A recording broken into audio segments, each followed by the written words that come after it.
Hi everyone. A lot of Muslims have been sending me videos claiming that a cat will not walk on the Quran, and they're presenting this as evidence for Islam, evidence that proves that the Quran is the word of God. لو تصير شمسنا هذه السواد لو تكون أرضنا كالمراد. And there are tons of reaction videos where people, both Muslims and non-Muslims, are amazed that cats will not walk on the Quran. Oh snap. Smell stepping on it.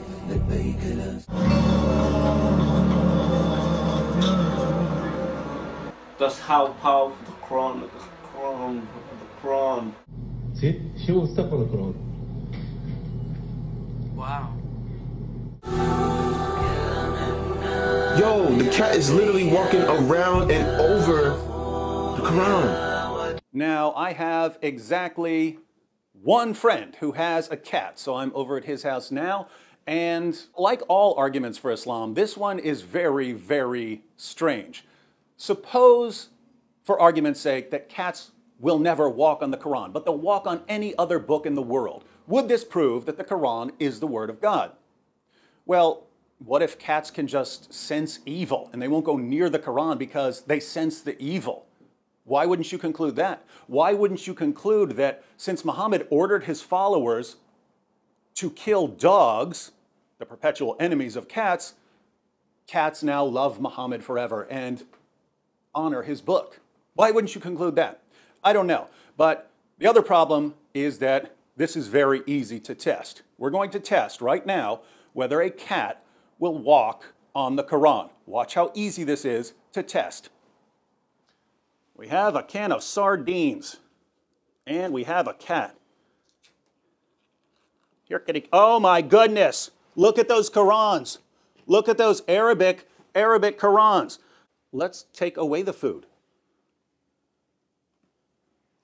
The cat is still standing on a Quran. I thought that a cat will not walk on the Quran. That's the Arabic right there.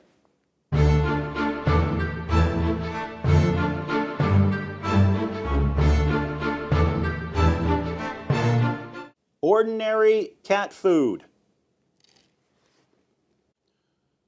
Why is this cat so quick to walk all over the Quran?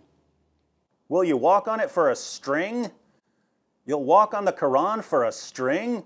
But I thought a cat will never walk on the Quran. That's the Arabic. That's the Arabic of the Quran that this cat is walking all over for a piece of string.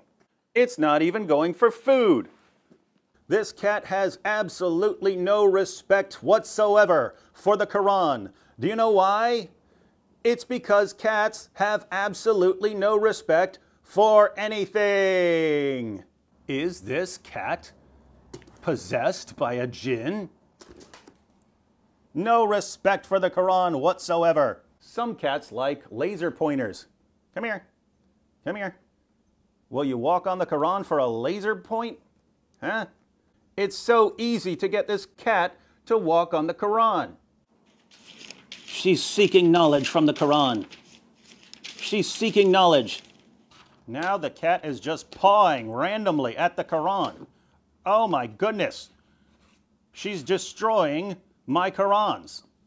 So why do Muslims use arguments like this? It took me 1 to 2 seconds over and over again to get this cat to walk all over the Quran. Why do people claim that a cat will not walk on the Quran? Do you know how you do that? Do you know how you get those videos? You film a bunch of footage of a cat around a Quran, and then you post all the clips where the cat doesn't walk on the Quran. And then it's a miracle. Want to see how this is done?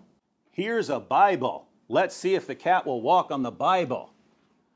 She's standing on the Quran. Oh my goodness. She'll walk on the Quran but won't walk on the Bible. Come on. Come here. Look. Look, I've got some food for you right here. Come. Walk on the Bible. Walk on the Bible, cat. Oh my goodness, it's a miracle. This is the new proof that the Bible is the Word of God. The cat will not walk on the Bible, even for food. So, why do Muslims post arguments like this? Why do they send me arguments like this that are so ridiculous and so easy to refute? They use this as arguments for Islam because they have nothing better. And guess what? If you go out and look up the rest of your arguments for Islam, they don't get any better than this, my friends. Go ahead, put it there. See? She won't step on the Quran. Now, why did I have a cat walk on the Quran? Was it to insult the Quran? No. I did it because you guys post these ridiculous videos and send them to me claiming that this is your proof for Islam. So obviously, if this is proof, then I need to test it, right? I can't just accept what someone says, I have to test it. Well, guess what? I tested it and Islam failed. Now, if you put forward the claim that if a cat won't walk on something, then it must be the Word of God, which is what you're arguing, are you now going to conclude that the Quran isn't the Word of God because a cat will walk on it? Of course you won't.